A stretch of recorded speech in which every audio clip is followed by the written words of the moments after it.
Welcome to the Help My Unbelief podcast, the #1 Christian podcast designed for the unbeliever.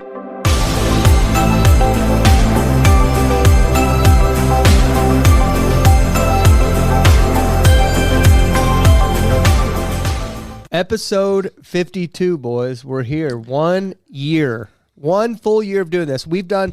Now, here's the crazy part, because a lot of people will record podcasts and they'll record 10, 15, 20, 30 at a time and then put, not 30 at a time, but, they'll record 4 or 5 at a time and then they'll record them all through the week or whatever and then put them out once a week. We literally, every single Wednesday for the last 52 weeks have been here. Happy birthday to us. Tú tienes un año. La Help My Unbelief podcast. Un año. And I have no languages to say happy birthday in except English. Tengo un sorpresa por ustedes. Por este año vamos a hacer este podcast en español. Wow. I think he said we're doing, we're taping in Spanish. I said I have a surprise for you guys. For the next year, we're going to be doing this show in Spanish. You mean you are going Hey, to... when we call también. Brett, when we call Kevin, just go ahead. Te voy a comprar algo que se llama Rosetta Stone, and then you can do it with me. No. I heard the Rosetta Stone, and I understood they do it with me. Or that one thing, Muggsy. What was that, Muggsy? Whenever I was a kid, there was something called Muggsy that they would sell, teaching people languages. Say, "Jishu la chouvi." It was French. Muggsy, dude. What? Duolingo. Yep. That means 2 languages. Yep. Okay, so I'm hearing you.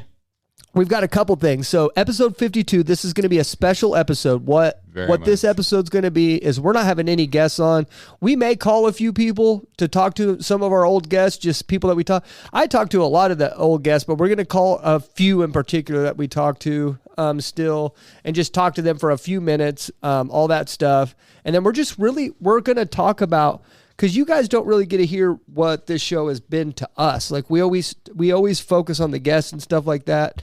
And we want to talk about our experiences with the guests and how it's been for us for the last year. And we'll probably do this every year. We'll do this every single year where we'll talk about the last year's guests and have a special. But I want to, I know because the camera angles are usually a little tight, you can't see this, but we're going to flip to our camera angle that you don't get to see very often.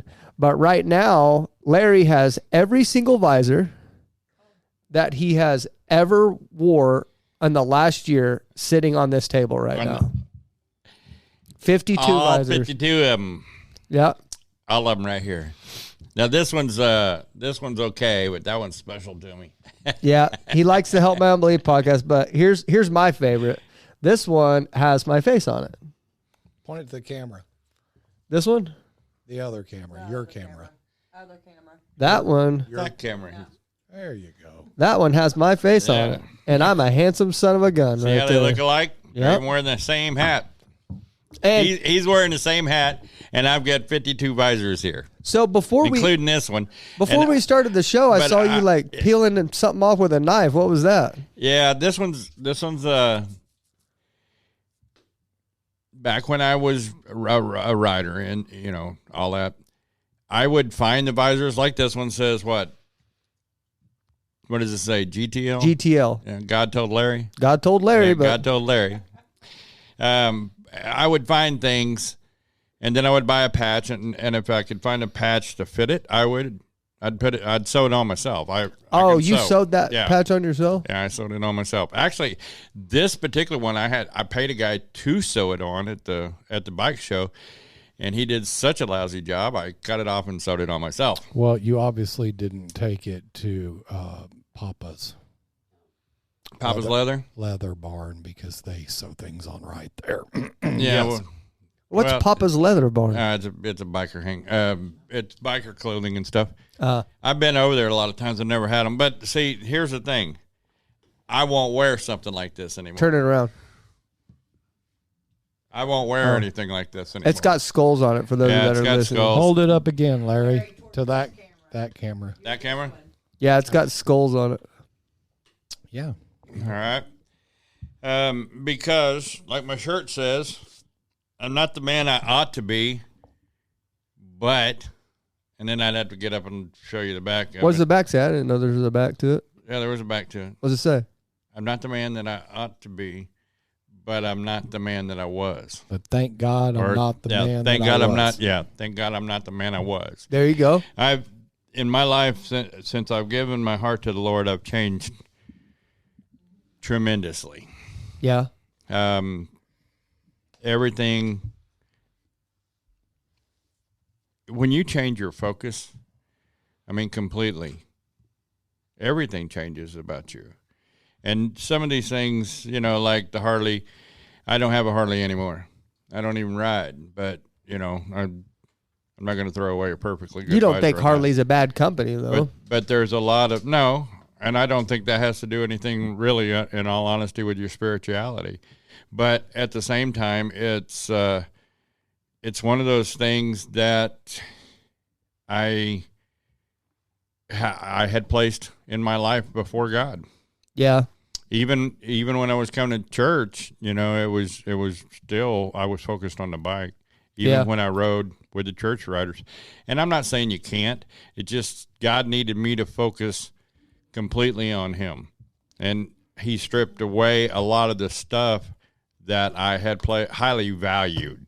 Yeah. I mean, when everything about you says Harley, you know, your glasses say Harley, your shirts say Harley, your pants say Harley, everything says Harley. I've branded myself. Yeah. Yeah. Oh, for something worldly? Now everything you says God on there. Yeah, pretty much. Yeah. I try. That's good, man. I do it on purpose because this is the conversation starter. You know, I mean, they may not all, but I do see people looking at them, and when they look and then they read, I get a lot of, hey, man, I like that. Get to talk to them. Or what does that mean? I get to talk to them. It's just a way of opening up a conversation with them. Yeah. I wanted to talk to Mark for a second about something. Like, one of my favorite moments on this show the last year, by the way, was me and Mark didn't really know each other. Like, me and Mark have only met each other here in this room. Right. Right? Yeah. Like, so, That's true. Like, Mark just came in. Larry had called Mark, and because I'm relatively inexperienced in the whole aspect of like production, you know, but I'm experienced in like podcasting, but as far as production stuff like that. And so Larry had called Mark. They had been friends before they go to a Bible study together, still to this day at Victory Church. Yep. And he called Mark, and I guess Mark was just like, well, I guess I'll stop by and while you guys are shooting one of your episodes, which it was like in the very beginning, it was like episode 4 or 5 or something like that, wasn't it? Mm-hmm. It's like in the very beginning. Were you here for Kevin? Were you here for Bo? Larry, I couldn't recall what I did last week. I know. My brain's damaged, I know he was here. Yeah, I think I was here. I was here for Bo. Okay, if you were here for Bo, then Kevin was the next week. I know he was here by episode 8. I know that because that's where I'm going to go to here in a minute. So was it episode 8? No, Bo was episode 4. No, I'm talking about what's coming up.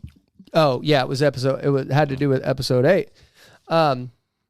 So what was crazy about this is Mark was like, okay, how about I just stop by for a second and I'll stop in the show and see if I can give some tips.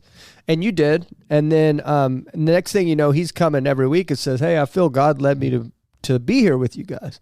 And I was like, okay, cool.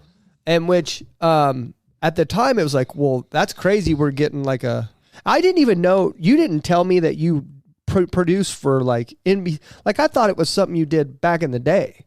Right. And I didn't know you had still done like production for these big name companies and stuff like that. I found that out later. It was just all been so kind of fast for me, you know? And then I started kind of learning more about you because really when me and Larry decided to start this thing, we talked about having atheists on, like atheist and agnostic. And we were going in the direction of like a Christian apologetics podcast. I was reading Christian apologetics books and we were going in that direction. We were just gonna approach Christian apologetics differently. And I had a conversation with God. I said, God, this isn't me. Right. I can't do this. It made me sick to my stomach.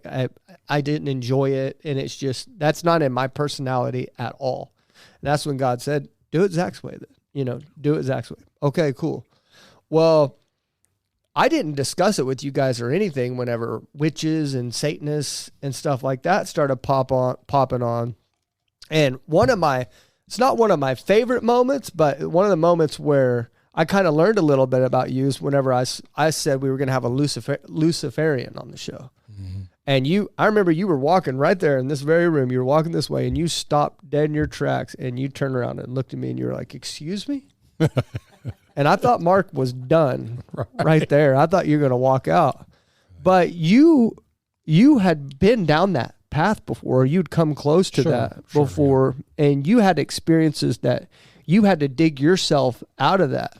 Right. And a part of you, what was that look for? That's what I wanted to ask that day, a little bit about your history, because that's something that we haven't got a lot of in the last year. What was that look for? Well, man, it was like multi-layered because, I've read the Satanic Bible. I've practiced witchcraft when I was in my 20s, practiced casting spells on people, practiced some of their blessings, made summoning pentagrams, did all that stuff. I was raised really fundamental Christian, very, very conservative Christian. And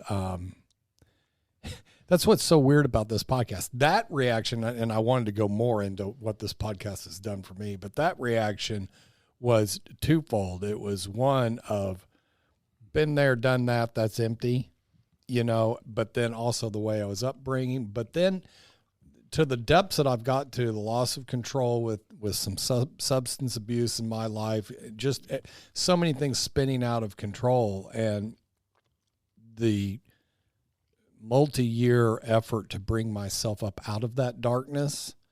One of the big parts of that was deliverance. Yeah. And deliverance talks about, they're very heavy into spiritual oppression and how we can open gates. And, it was there that I learned that the music of my youth I was singing spells over myself. Not to mention cooperating in the very religion, the hidden occult, the religion of Satan. And so I have gone through a big, long process of putting all of that, walking away from it years ago. I mean, decades ago. But then just lately, over the last probably 10 to 12 years of really putting up boundaries, really strong boundaries about what goes into my eyes, what goes into my ears. The Bible says by beholding we become changed. I absolutely live that. Yeah. I know that by beholding we become changed. So anyway, I don't listen to the 80s high hair music I used to. Yeah. I don't sing those songs. I can't even hardly watch much secular television anymore because it's rife with demonic imagery. And so when you said that, my spirit said protect. Do you remember what you, like, I could tell you were like borderline upset, like right. Almost mad. I could tell you were almost mad. And I remember you asked me a question and I knew that I was my response, you were either going to be gone or you were going to be here. Mm-hmm. After that. You said, what's the goal here? Right. You said, what are we doing? Like, right. Is this, you wanted to know if this was me putting on crazy, like Jerry Springer type stuff. Right. Or you wanted to know what the goal was. I said, listen, I really feel like these people deserve to be reached out to. Nobody else is doing it. Nobody's trying to reach these people. Everybody's scared of them. I am too. It scares me too. I don't like it either, but God's kind of leading me in this direction inadvertently. It wasn't something that I was exactly. Go listen to how I talked in the first couple episodes. Like, I was like talking to hookers, prostitutes, like all these people, but you can listen to me. Like, I did not plan for us to be talking to witches, Satanists, and all this group of people either. This is... We thought we were going to talk to the lost, not the oppressed. Yeah, but that's what it felt like to me is, okay, so we're going to open our ears to the enemy camp. Yeah. And what it's turned out to be is something completely different than that. None of us could see where it was going. My heart is so wide open with empathy towards these folk, and also a sense of kindredship and fellowship with them, brotherhood. I mean, I can't come into alignment with their beliefs, but I can relate because almost 90% of them are church hurt like I was, children of God, lost souls, and religion, the systemic religious system was the one that drove them out. And then, there's other reasons why they stay out. For me, I had to do a lot with pride and arrogance that I had to work on myself and becoming right-sized again. And then a true relationship with God by reading his word and not a one-on-one relationship with him, Yeah. But it's been like therapy for me. Yeah. It's really opened my eyes to, and that's why I relate to so many of them, because I was like, I remember that. I don't judge you for that. I remember that. I remember thinking those exact same things. Yeah. And saying, because the world wants you to believe, and which I believe that Satan has a hand in that, to where, because I remember that first episode in episode 8 when we had with Dan, and I've talked about this in other podcasts that I've done, but I don't know if I've ever talked about this here, but I was tripping out. Well, yeah, I did talk about it here because at the end of that show, I seriously was thinking about not doing this anymore. Like, I was like, I don't know if I want to do this. I was I remember every one of y'all, the looks on your faces, and even you mentioned that the air went out of the room. When he did candle, when he did the candle ritual. Well, and if you guys, I don't know if I've talked about this on the show, but I think the guys in here know this. But if you'll go back and watch the video real closely, someone in here gave me a bookmark. Larry gave me a bookmark with the Armor of God Bible verse on it. And when he started doing that like ritual thing, I grabbed it and I put it under my shirt. Wow. I was so spooked during that. I put that Bible verse while he started. I was so freaked out and scared, and I was so nervous that I put that bookmark under my shirt. Wow. And I'll tell you this, and I'll go into a little bit how this show makes me feel. I still feel that uncomfortable every time. People always ask me in church here, they'll ask me in DMs and stuff like that. They'll be like, man, you're always fidgeting with something. You're chewing a million pieces of gum. You're always swiping stuff that's not there off the table. Oh, really? They're like, man. Really? Yeah. Yeah, I hear that quite a bit. I just heard it just now again. Just now I heard it. But people always say that. They're like, man, you chew a bunch of gum. Or, man, you're really picking at stuff and pushing stuff off the table a lot and stuff like that. I'm uncomfortable. This makes me uncomfortable. Like this show makes me uncomfortable, man, because we're literally facing adversity every single week that we come on here. It's apostasy. And it's hard as growing up Christian. In my head, it's like, you got to correct this. You got to correct your brother. You got to pull him back into alignment with the one true God. And we've done ourselves a catch-22. That's what God and the Bible tells me to do. That's my job. Yet our podcast charter says that's not what we do. Yeah.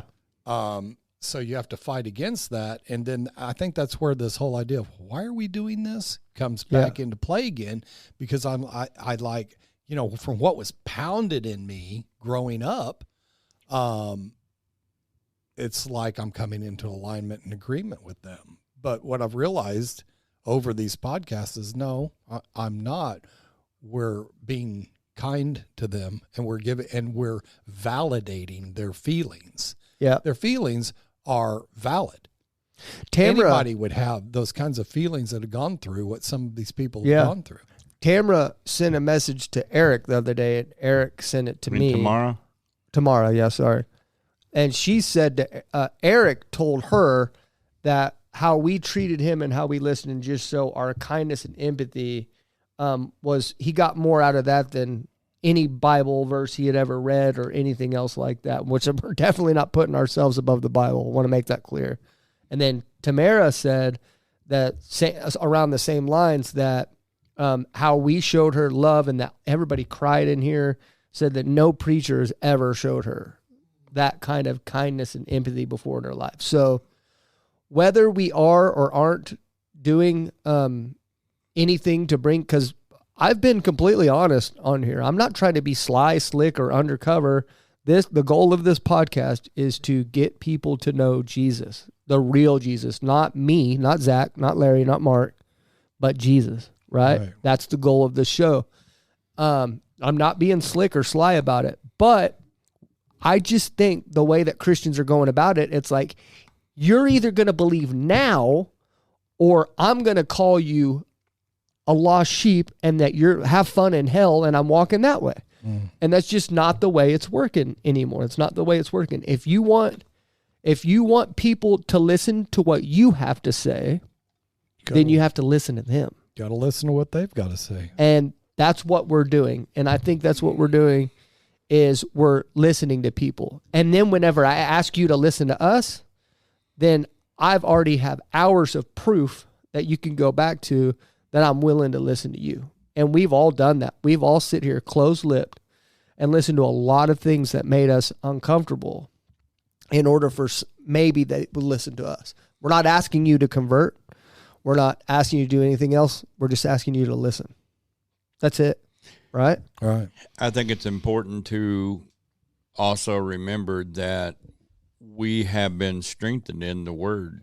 We have a lot of fan base from the church that's a little bit older, and some of them came to us with a few concerns. And I remember when you were a little dark for a while. Me? Mm-hmm. When you were in those rooms listening to and trying to find guests and oh yeah, you kept talking about the oppression that you felt. I still do. And I still go through that sometimes. But it is, I think in the beginning, I don't think your armor was actually strong enough. I think that if God would not have protected you in those particular instances, you probably would have bailed already. Yeah. You know, I'm saying that because as we grow in this podcast, and with the number of people that we've talked with, given all the different circumstances, we're finding that it's important for us to put on our armor every day. Yeah. It's important that we are the influencers in the world and not the ones being influenced. Yeah. And I believe that that's very important wherever we are in our walk. Yeah. Our strength isn't in ourselves. Our strength is in God. That's the thing, man, is I still have to watch because I still communicate with a lot of creators that create content that are anti what we believe in. And I still go down these roads. Like, it's very hard, very, very hard doing what I do. Like, I still feel very uncomfortable sometimes, man. Like, I see too much sometimes. And I see too much and I start questioning God. Like, I was talking to Steven yesterday on the phone, and nobody can convince me God's not real. That's for sure. That could never happen. But what what atheists are doing now is trying to convince me that God's not good, you know? And then that's what starts to bother me is like, they'll plant that seed that God's not good. And then I'll see a woman with cancer on the internet begging God for her life. And then next thing you know, she's dead or whatever. And it's just like, I'm like, ugh. And then the whole idea of hell bothers me. Like, I've never been in a battle that I've been in. That's what the battle itself. And I know Nero messaged me, and that we'll keep that message between me and Nero. But the battle itself makes me realize how real God is and where I'm on the right track. Because I feel like I could do anything else besides what I'm doing, and whatever it was would leave me alone. You know what I mean? And I'll answer your question here, Nero. I won't reveal the question. Okay, hold on. I will. I don't think you'd have a problem with it. So I'm going to reveal the question here. Nero sent me a message the other day, and I will answer it. Nero said, hey, and Nero said, I'm not trying to convert you or anything. I just want to throw this at you. He said, you always talk about this thing that's pulling you in the other direction, right? And you said that whatever it is, if you feel like if it left you alone, that you would feel peace. He said, what makes you think that that thing that's telling you to do that doesn't have your best interest in mind? And I'll tell you this, everybody's so quick to call God a narcissist, but God is gentle and he's patient and he's waiting, right? Mm-hmm. A narcissist is something that would leave you alone once they got what they want. Mm-hmm. They pick on you and pick on you and pick on you until you break, and then you finally break, and then they leave you alone. That sounds like a narcissist to me. Right. And I'll tell you this, Satan, you're going to have to kill me. That's it. I had my wife for a period of time before she went to needed deliverance and spiritual intervention. She had these dreams every single night that this entity was grabbing her and trying to pull her off the bed, and she'd wake up screaming over and over and over again. And at the very end, it started telling her it would be much easier if you would just give up. And so It would. yeah, because then he's got you, and, heck, man, at that point you might start making millions, and you could be happy on this earth and get all the reward of this earth. That's when he leaves you alone, is when he's got you. It's the ones that God has that absolutely infuriate and drive Satan out of his ever-loving mind. Yeah, and if you just start to kind of dive into a relationship with God and you start communicating with him, and this is even like outside the Bible or anything, but you need to bring the Bible in to have a relationship with God. I want to make that clear, but you start praying with God and stuff like that. You can understand that the character of God is patient, is kind, all the qualities of what love is described in the Bible, waiting for you. You can mess up 100 times and he's not going to throw it in your face. He's just says that for as far as from the east and the west, he's going to forgive and forget what you did. Like he won't remember. And I believe that that's literal. Like he's going to forget. How many times has someone screwed you over that you literally forgot about it? Never. Mm-hmm. Never. Especially if it was bad enough. You might forgive and be like, I forgive you. But I ain't forgetting. Forgive you. Keeping my eye on you. But I'll remember this forever. And if you get a flat tire, I'm going to be happy about it. But God literally forgets it. And for me, that's what I'll answer that question, Nero, with that, is that I feel like whatever this is that's talking to me and telling me to quit this, if I quit doing what I was doing right now, it would leave me alone. And that's not a good thing. That's what a narcissist would do. Yeah, I can answer Nero. I've done that. Yeah. Yeah, I bowed to that and gave up and went totally that direction. And that sucked. So that day, for me anyway. that day after you heard Dan, that first Satanist, and then we kind of went into the witchcraft and stuff. And then by the time Jess was here, Jess, which is a lot of people's favorite guest, and I did talk to Jess and see if she wanted to come on and talk to us today.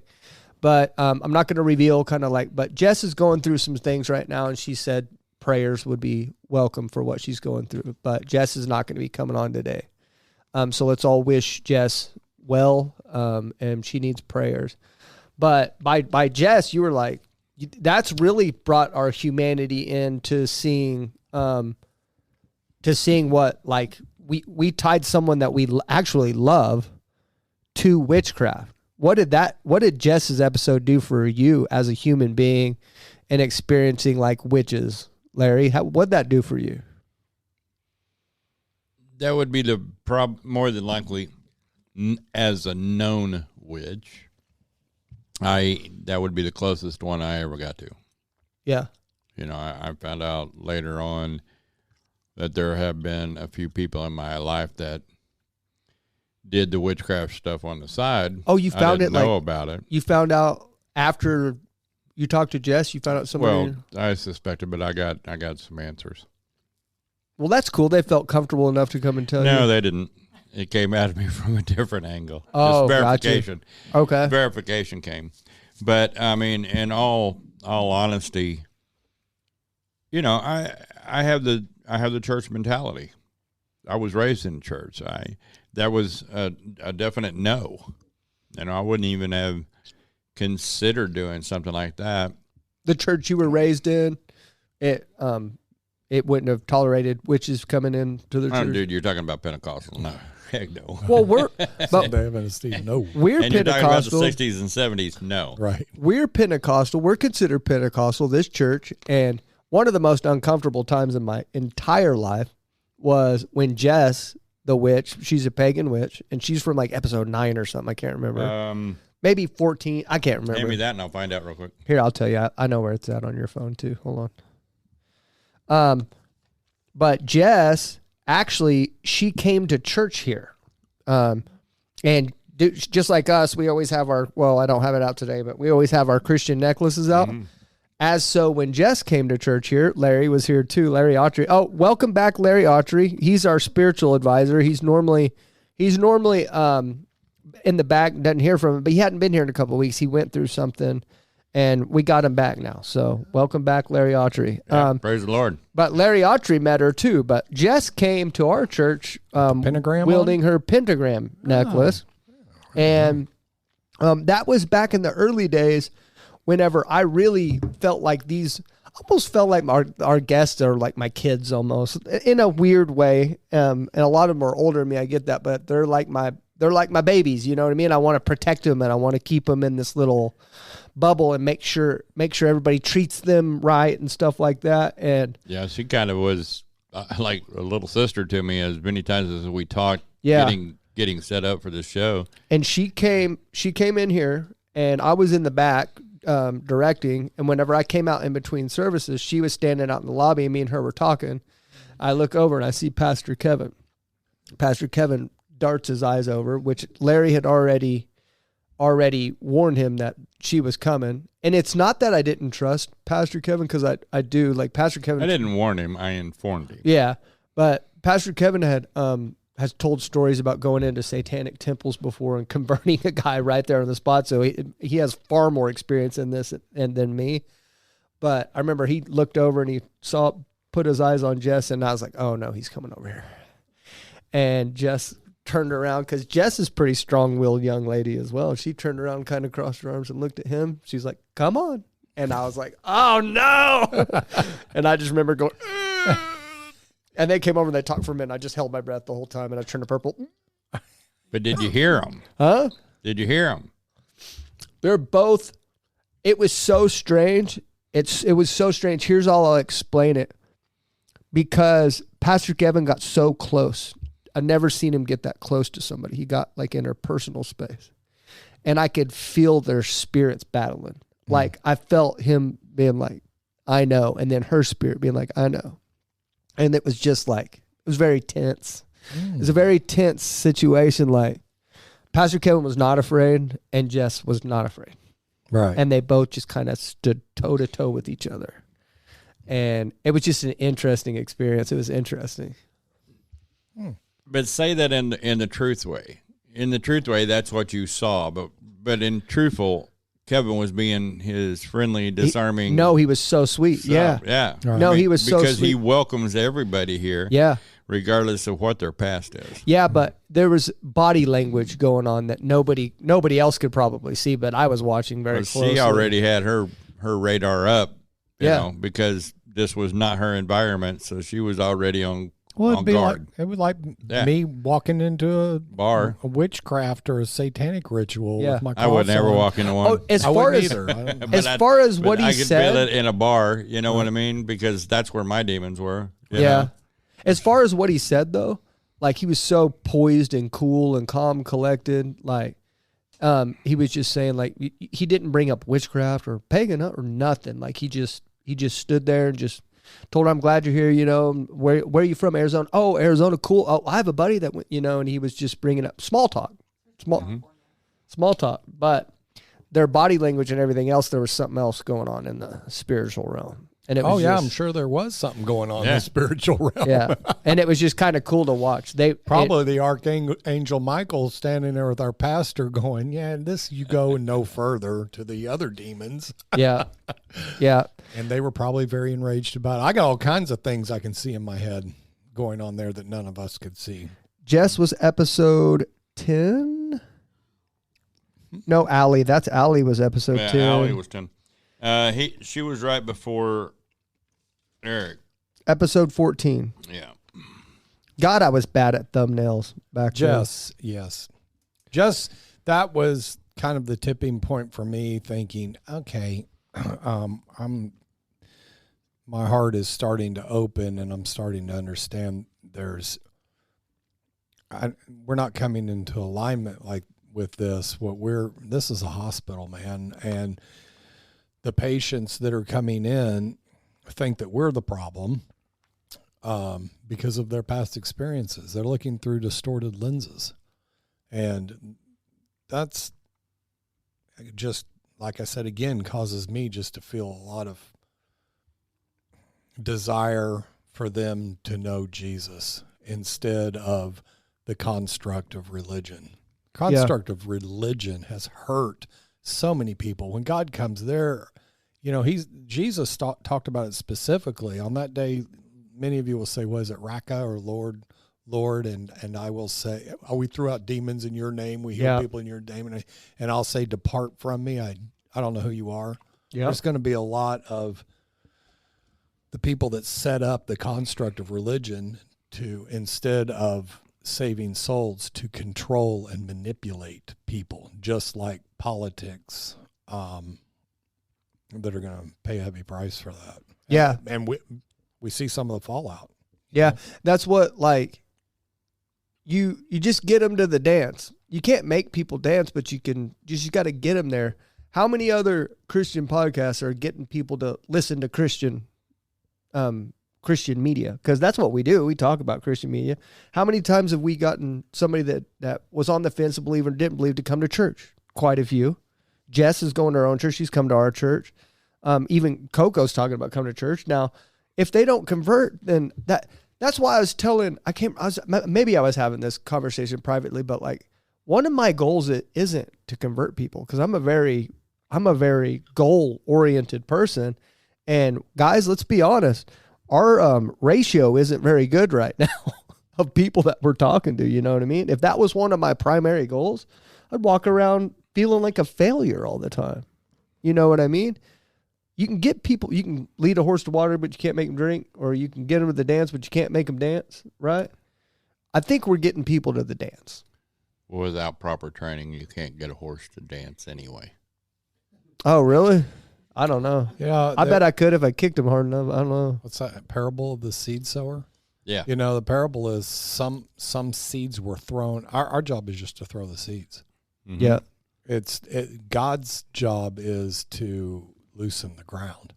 Yeah. Yep. But, you know. And the water later. The thing is, with the people that we're talking to, though, because of what they've been through and the trauma that they've been through, they're hard soil. Even if you do plant a seed and they go, you know what, man, I might give this, I'm thinking about maybe possibly giving this another shot or looking into it. You know, there's so many hoops that they've got to go through, because a lot of them. How come you think that? Huh? Yeah, you say that, but you know, that's religious. Yeah, they call rock bottoms. And like I said, I get a lot of stuff from recovery. I got a lot of that that helped me back to God. Rock bottoms are the place where you just get to the point where you're like, I'm ready to listen. I'm ready to try anything, where before I wasn't. People's rock bottoms are different. And, you know, God will supply if he wants us, if we've planted the seed and it's his will, you know. that this person come to him, the right impetus will happen. But also, we talk about the rock bottom too. And I'll say this, man, a lot of them seem to be happy.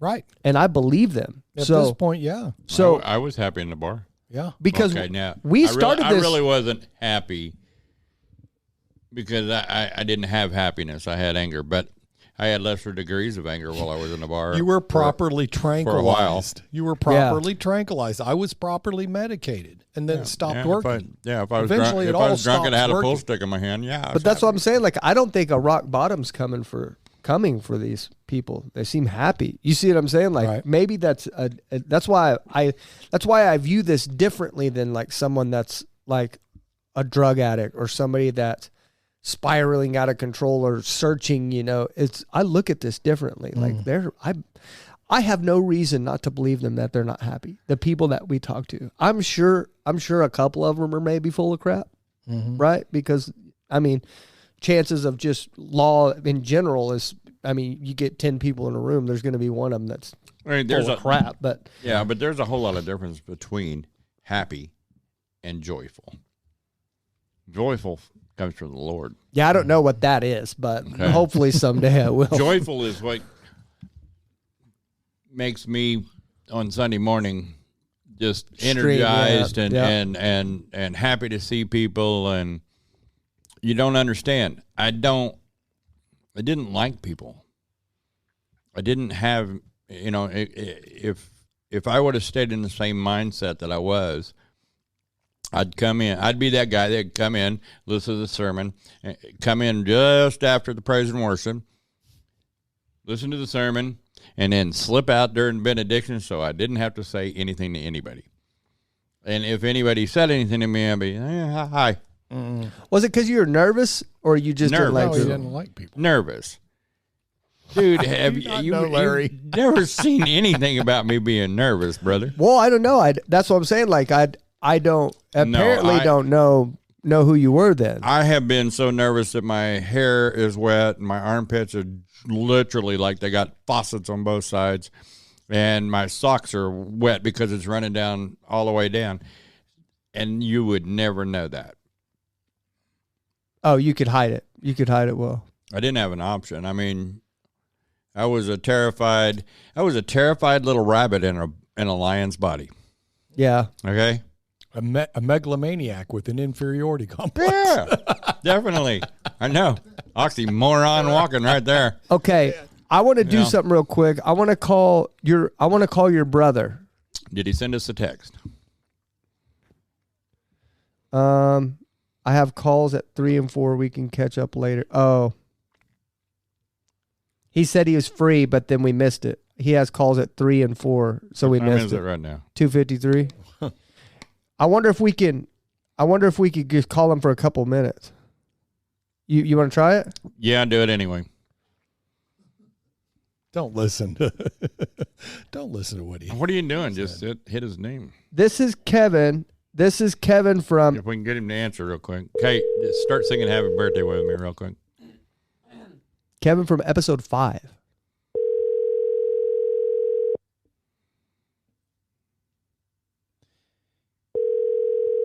He said You've overrun the last boundary with this man, Larry. He's had it. He's looking at his phone going, I told him. 3 o'clock. I'm not answering. Well, we're 6 minutes early. Oh, yeah. Right. When has Larry called and it we tried. made a 6-minute phone call? That's what he's thinking. Then I have called him and said, "Hey man, this is happening." Okay, hey. Oh. Yeah, no, man, he's my brother. Right. I don't have to talk to him long. Right. Yeah. He said all there is to say a long time ago. Now, I will drag a conversation when I start feeling my kids get a little uncomfortable about things. And my oldest granddaughter doesn't really talk. She is like super quiet, super shy.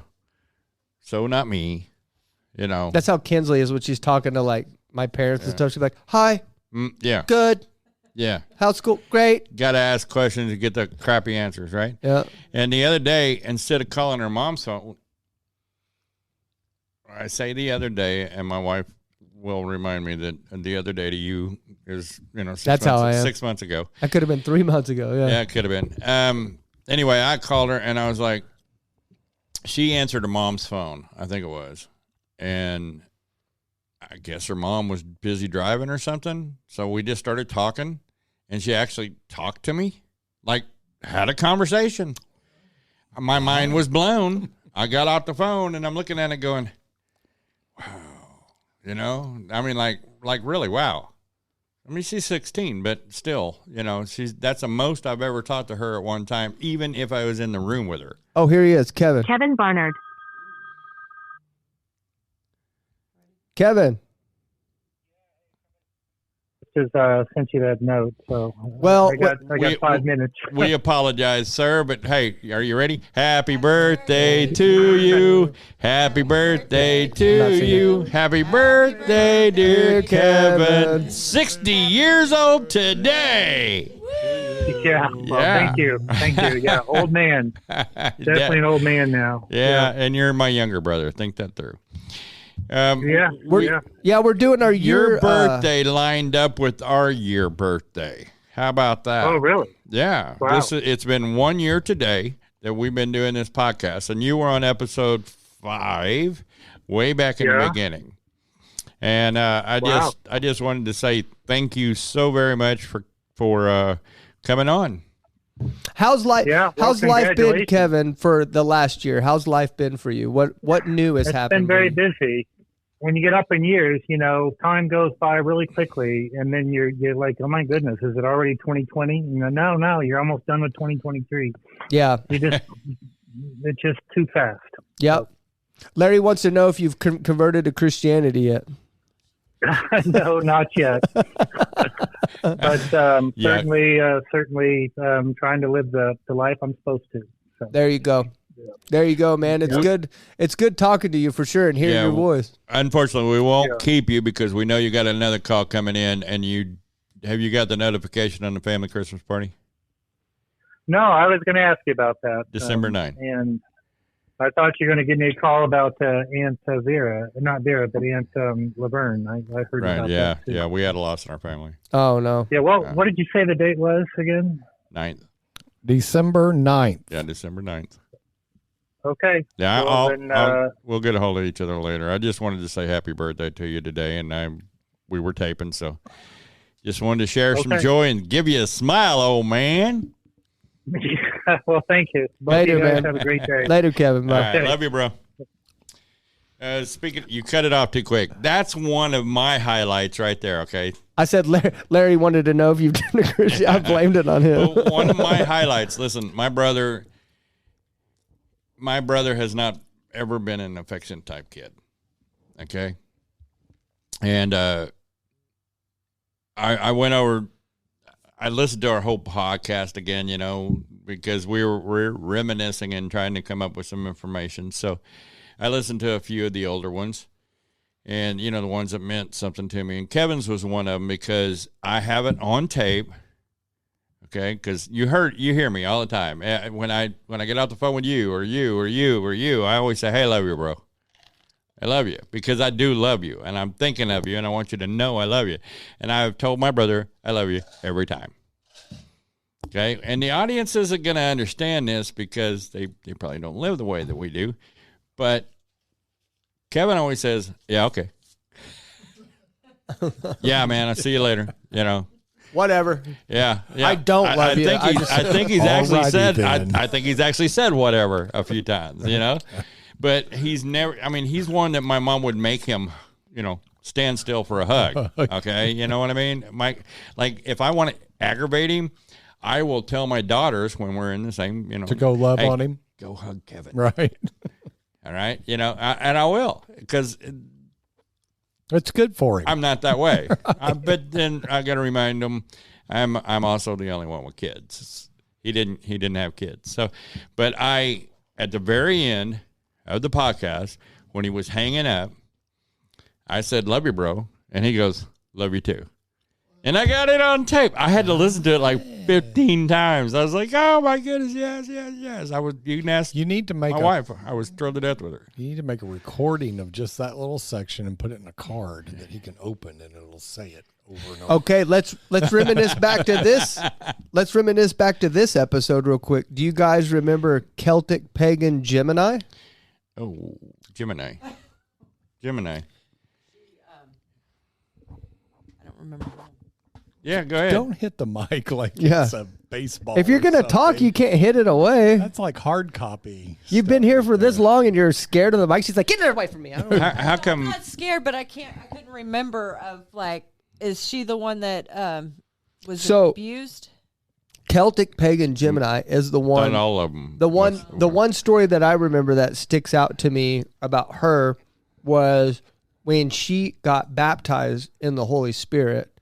When she got baptized and she started speaking in tongues, and she said that she felt the presence of the Holy Spirit of Jesus, and she felt really good. But then the next service that she had, she was standing on stage or something like in the church, and then the preacher came up and put his hands on her, and she got like knocked out in the spirit or whatever. What do you call that again? Laid out, slain. Slain in the spirit or whatever. Yeah. She said that she had an experience with Yahweh, God, the head of the Trinity or whatever, and she said the feeling that made her, that's what turned her away from Christianity, because she doesn't want to serve that, because she felt an icky, nasty feeling from that. You guys remember that and how that made you feel? You don't remember that, Mark? You don't remember that? In relation to Jess, which podcast was this? She was a couple ones later. You may not have been there, Mark. I may not have been. What episode is she on? Episode 11.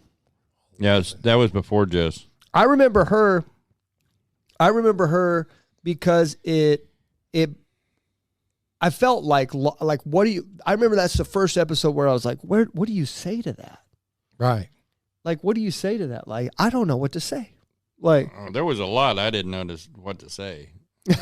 yeah, there's a lot of those. Yeah. Same here. I mean, the unique predicament we get in is it's almost, you could almost dedicate this show to like defending God, because there's so many hurts. Yeah. There's so much judgment of God and that's something I don't want to get dragged into, because and from my perspective, the Bible is the defense for God. But then this is where this whole Christian apologetics will never work for this kind of podcast, because you throw out a verse, they throw out some YouTube channel reference with some historical ancient writing that predates the Bible, and then you throw out, and then nothing gets done, man. No, only hurt feelings, resentment, and anger. Yeah, you'll have people that will have your back because, oh, you dunked, oh, you did great, but nothing actually gets done. Nothing gets accomplished. Yeah. And so I don't know. I can tell you the way it makes me feel now. Just hearing you say that is just sad. Yeah. I want to say, well, then that experience wasn't real, because God is love. The Bible says God is love. Well, I can't tell her experience wasn't real. It's her experience. Yeah. I don't. What about the very next episode after hers? We found out what preterism was. That would be Wayne. Oh, that's the episode. I don't know if I said this on air before, but before we came in this episode, I came in and I told Larry, for the only time out of 52 episodes, I told you gloves are off. Yeah, that wasn't Wayne, was it? Yeah, it was Wayne. Yeah, It was Yeah, Wayne? because we were I dealing. thought Wayne was like in 4. We're dealing with another believer. So let's let the debate class start. yeah. I told Larry the gloves are off, and you should have. I've never seen his eyes light up to this. He's like, "What? Excuse me." And he was since Well, then. you had to tell me what preterist was too. Yeah, I had no clue, but I mean, Pastor Gary didn't know what preterism was before the show. really? Yeah, he didn't know. Wow. Yeah, there's a lot Yeah. of things that he's learning that he didn't know. I mean, being brought up the way I was brought up, I was like, it's just another interpretation of the Bible. So much of that prophetic stuff, people hang their hats on so many different events. And I just kept thinking, what was the end of that? So we're living in the kingdom of God now, right? But it's not actually in existence. This thing will keep happening when we die is when we either He get wasn't sent being clear heaven about or- what happens at the to end. heaven or hell. He wasn't being clear about what happens at the end. 'Cause We he would was ask wrong. direct questions, and he wasn't being clear.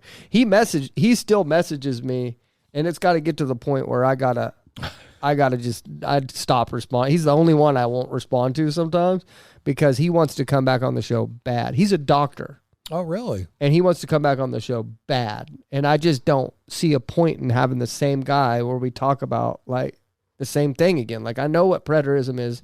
Now, I wouldn't mind having a different preterist on Well, from we a did different have a angle. different preterist on. Yeah. We had a full preterist. Well, And he was in episode 21. His name was Joshua, and that was when we invited Pastor Gary in the first time. Here's what I can say about that. Why would we want to do that? Preterists are already saved. They believe in Jesus, right? Well, I mean, yeah, I They hope believe so. Jesus died Are for they? sin. Are they? Saved? No, there's a lot of preterists. They're following no, a false doctrine. That No. are not Christians? No, hold on. Wayne tells you that you don't need Jesus anymore, that he already fulfilled it. And that's the preterist Josh that we talked to says you don't need Jesus anymore. Jesus Oh. came for the Jews, and that he came for the Jews, and then that's it. You're done.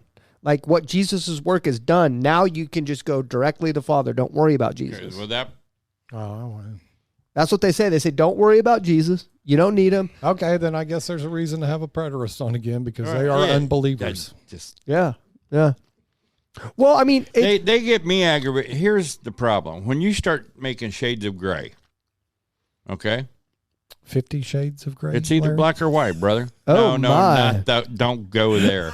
oh my. All right. Tickle and a slap. Good grief, Larry. Okay, you just got us a different rating. Thanks. So it's my job, Okay, kind of. okay. Here's the thing: it's either black or white. Right. You're in, you're out. I mean there is the Bible tells you get out the fence. Mm-hmm. All right, either be or you're not, and if you're on the fence, you're not. Right. Poop or get Okay? off If the you pot. if you have any doubt. So when Poop you or get off the start pot. the aggravation comes when you start shading what you think, and you think it doesn't actually have to be this. It only has to be this far in. No, that's not right. That's a false doctrine. And we have plenty of churches out there that preach a false doctrine. And you can say denomination, you can say doctrine, you can say I read a King James Version Bible, and that's Okay, so this is a the really wrong thing because it was printed by King James in the 1600s or 1500s. This is a really good question then, as fellow believers. At what point does a doctrine become false? Well, I mean, When it obviously, strays away from the word. obviously he's Period. telling people to go away from Jesus. Like, so if it points away, does it point to Christ or does it point away from Christ? You know? Yeah, because see, here's the problem. There's a lot of denominations that'll fight to the death, saying that the other denomination is going away from the word. And Well, that's this is a good part of the segue problem. to go into the next episode because here's an episode 13 right after Preterist Wayne. Mm-hmm. We talked to Aubrey, which was a former Satanist, but now she's a Universalist. She believes yeah, see, I didn't know everyone's what saved that no meant. matter what. You may not have been here for that But you one. don't have to accept it. All you have to do, it already happened, and therefore She all said of that us Jesus are saved. came. Doesn't matter Jesus what you came to save the world. I've been trying to get another Universalist on ever since her, and they are very hard to. That's because they're hard to find. But They want to live in the gray. There again, just like I said, Universalists they want to live in believe the gray. that, like everyone, Luciferians, everyone's saved no matter what. Everyone, and Gotta not, dismiss a whole lot of the Bible to there's not agree with that. there's no hell. Obviously, there's no hell with Universalism and stuff like that. But except for like Satan and his angels or whatever. But yeah, everyone, no matter what you believe in, you go in heaven no matter what. Crazy, huh? Different. And I've been trying to get Universalists on, but yeah, where do you stand with that? Does someone that believe in that go to heaven? Because they're obviously misleading people. Well, here's what the Bible says. And there's a lot of people that say, "Hey, Lord, how come I can't come in?" And Jesus says, "Well, I don't know you." And he says, "Well, wait a minute. I cast out demons in your name, and I spread the word and all this, but I never knew you." But why would you cast out a demon never knew if you? That person's just going to go to heaven anyway? Actually, I'm trying to remember if it's the clip that I sent you or not, but there are pastors. I'm trying to think because I saw a clip or a movie or something, and this stuck with me. If you're out there doing it for your own personal benefit, okay, your own personal benefit, then you're not true. You're not truly following God. I have talked to people that, hey, I want to be a minister of a big church because they make money and blah, blah, blah, this, blah, blah, that. And every pastor I ever knew didn't really make all that much money. But the overall point of it was that they were doing it for their own benefit and their own profit and their own glory. Yeah. If you're not doing it for the glory of God, then you're in a falsehood. Yeah. And if you're in a falsehood, you're not going to be rewarded by Christ. Yeah. Yep, I know. Okay, Jesus' name carries power. A sword will cut you no matter who's holding on to it. Okay, you remember in the next episode 15, we interviewed a guy named Agnostic Eric. Eric, you guys remember Eric? That dude's crazy. You know what? Let's call crazy. Eric. Let's call Eric. Yeah, I need to laugh at him. He made me a video about homemade visors that was hilarious. Let's call Eric. Darcia laughed out loud, like, "Oh, what are you watching?" And I put it over there. And, oh my goodness, she just started laughing. It was hilarious. Eric's video on visors. Was that Eric himself doing that? Yeah, that was funny. Yeah, I had to question. Well, he may not answer either. I had to question him because he said, "Well, I went down to Oklahoma." I'm like, "Dude, if you were in Oklahoma and you didn't come by to see us, I'm kicking your butt." Please leave your message. Nope, Eric didn't answer either. Well, son of a gun. Well, we got a text. Maybe he already told us why. Oh, like I'll call well, you I back didn't text him from this number. You have Judy. Oh, all in the same one. Yep. Oh well, I didn't want to talk to you anyway, Eric. That's fine. Hey, we tried.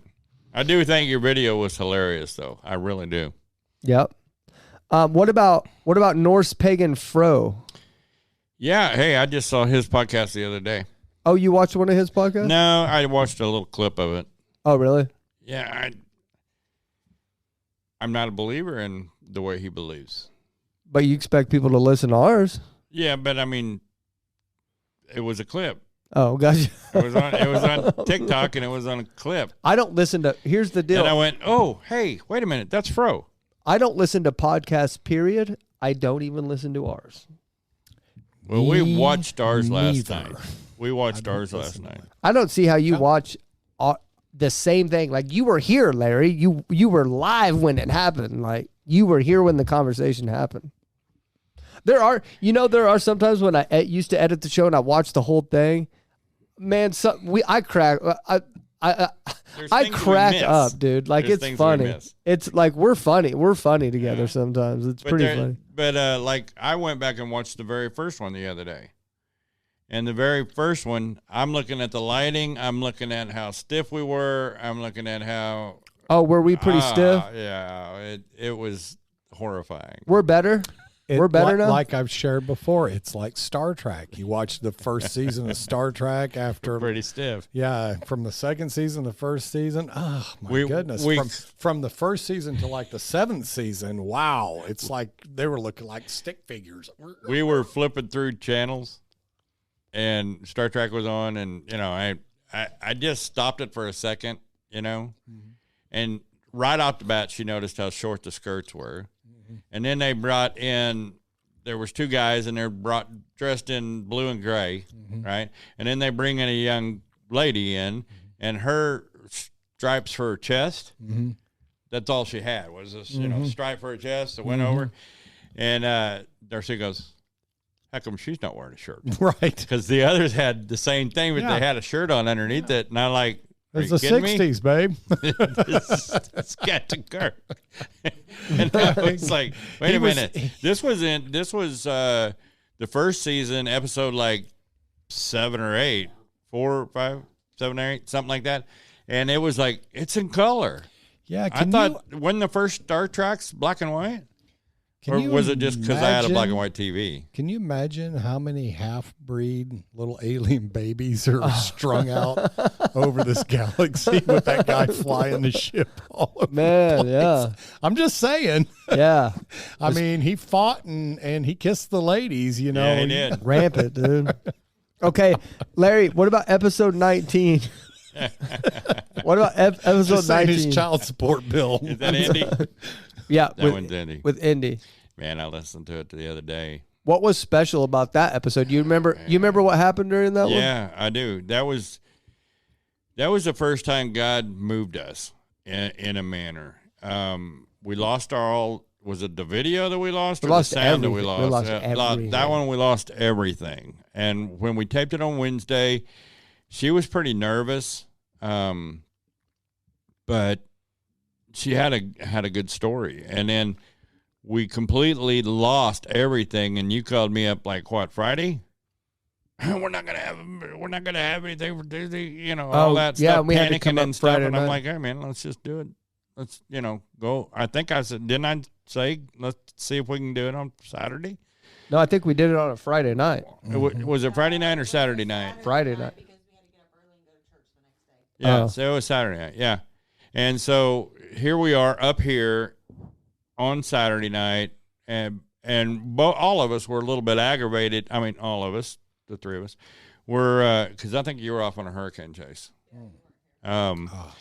So we were in a little bit of an aggravation about it until we started talking to her, and when we started talking to her, the power of her story still carries.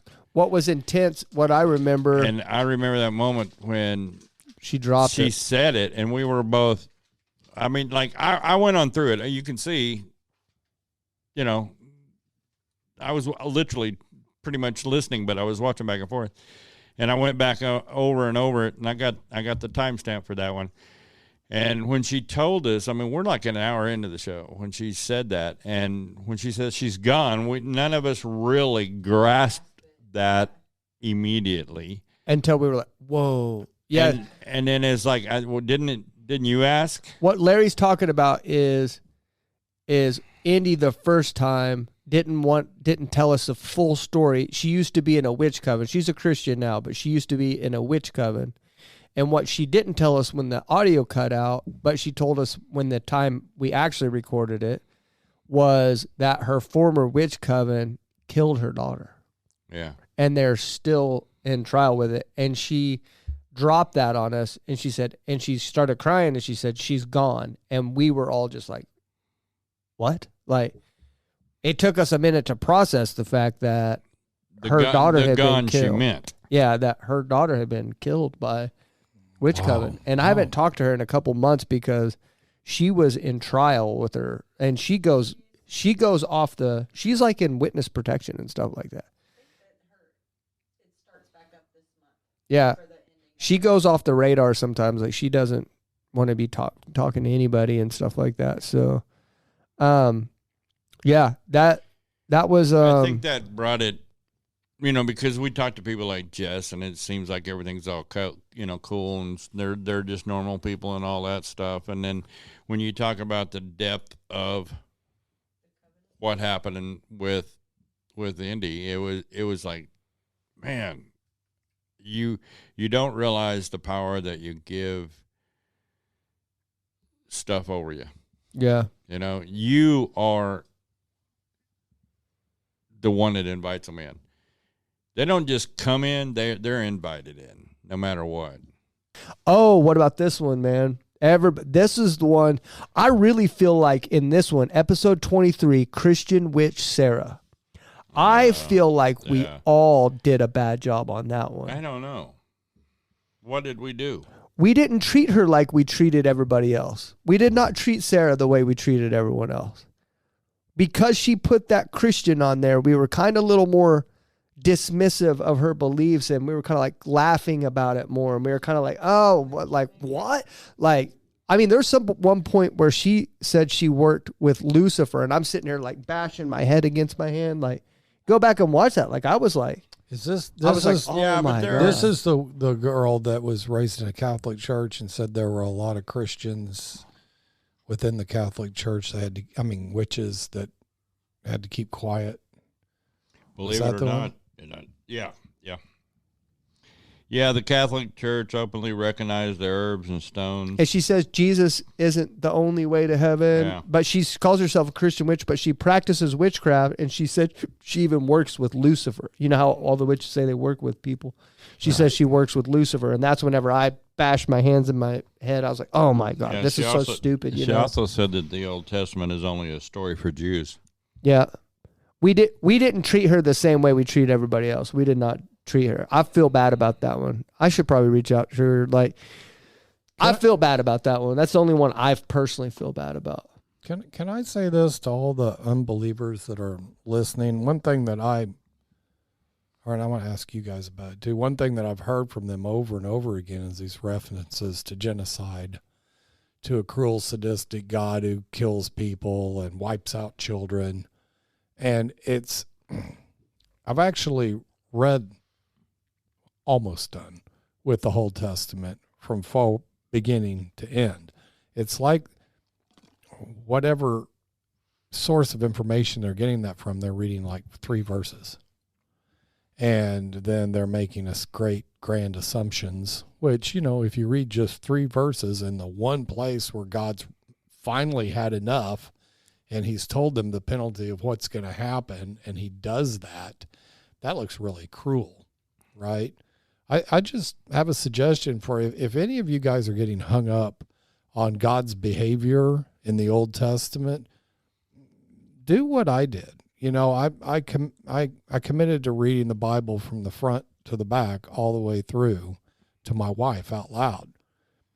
And I had a lot of the same preconceptions about God's Old Testament behavior myself.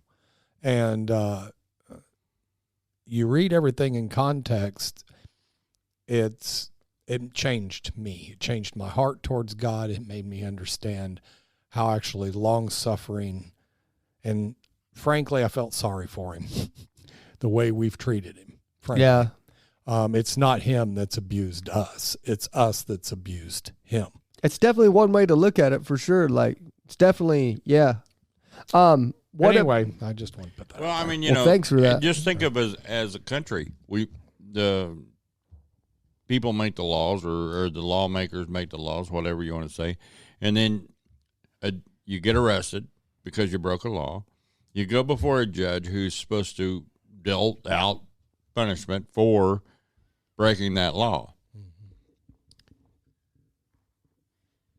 You whine and cry because you think you're the exception of why that happened.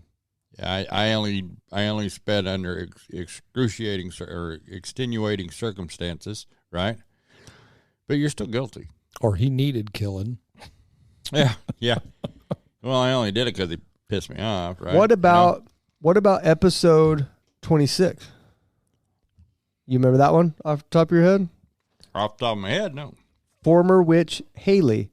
What I liked about that episode, I still use that to this day. I remember her story where she talked about where she was in a float tank, right, trying to conjure demons, and Jesus showed up and reached out his hand and said, "It's time to follow me." And she said, I still see her on. I see her clips. I think I follow her or something. And now we move to the guy that knew how to piss you off. Episode 27. This is Larry taking a breath. This is me taking a breath. You remember him? Matt Justice? This is the one that kept working me. Instead of his page only being like a couple of sentences, like on some of the podcasts, that page is full. So it must have been the guy. No, that was actually over Haley because. I wrote a whole prayer for Haley, on Haley. I forget some of these, man. Episode 28, Christian witch Candace. Mm-hmm. Remember Candace? So we had 2 Christian witches. Yeah, she was the one that emailed us that said that she's thinking about throwing all of her tarot cards away and stuff like that. Yeah. Yeah, well, she doesn't work with Jesus, and she said Jesus is the only way. Did she? The other one said Jesus wasn't the only way. Okay. What about episode 29? This is the show with the trumpets, where Mark and Larry had a trumpet off. Oh, that was funny. Who won that, by the way? I don't remember. Larry really? did. Larry did, because I wouldn't even trumpet, because I know what it was going to sound like. Yeah. I don't think I did anyway. That was Chaos. Chaos Witch Miguel, and that's the one where he was headed to a weekend of a debauchery. Yeah. Well, he was headed to a weekend with staying in the woods with a bunch of other witches, and they were going to do satanic witchcraft and stuff. Did he come back? And I told him to tell everybody Zach from the Help My Unbelief podcast said hello. And he was like, well. I wonder if he ever came back. Yeah, he emailed me. Yeah, he messaged me later on and asked me to delete some things out of there because he posted the location and stuff. He's like, "Oh, can you take the location out of there? I don't want people to know where this is at." And I was like, "What? You don't want me to show up with pitchforks and fire and stuff like that? You afraid I'm going to show off?" Now this one, episode 30 with agnostic atheist Will the trucker. He still comments on our stuff, and I don't think Will likes me very much. You don't think? No. He still throws some I like you, poopy Zach. at my windows. How strong was that one?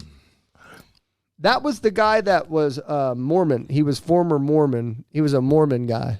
Well, I'm reading the notes now. Indy found him. Talked him into coming. Will the trucker? Mm-hmm. Oh, that's right. Yeah. Ooh, Alyssa Ravenwood, episode 31, Pagan Witch Alyssa Ravenwood. Well, you're going through a lot. She was the one. She was the one that had the poems. Like, yeah, remember? I read the poems. Yeah. Remember those poems? Yeah. Mm-hmm. Very interesting. Oh, this guy's one of my favorite. Episode 32, Eclectic Pagan David Christensen. He was the Norse pagan roots. He was a real nice guy. Yeah, and he believed in universalism as well. Yeah. Or at least that's what I got written in my notes. He's one of my favorites to talk to. Like, he was a really nice guy. Most of the guys and ladies that we spoke with were actually pretty nice. I mean, well, I don't think anybody's nicer than episode 34, Dustin, Atheist Asks. Mm-hmm. Nobody's nicer than that guy, probably. Who's that? Well, I think. Who is that? I'm going to go with Indy. Indy's sweet. Indy was super sweet. Haley was sweet. Oh, Pete. The episode 35, we had to reshoot that show again. Oh, that's the one with... That's our only other show besides Indy that we had to redo. Yeah, but we had a different attitude about it because we knew that when God shut that one down, I mean, come on, we did the whole thing and the one wire wasn't plugged in, and that's why we didn't have any audio. I was mad on that one. Yeah. You guys had to talk me off a cliff on that one. Yeah. I was about to shut the whole dang thing down. Treated that guy bad. Oh, so... But, I mean, instantly... I really felt like, okay, God did it again. Right.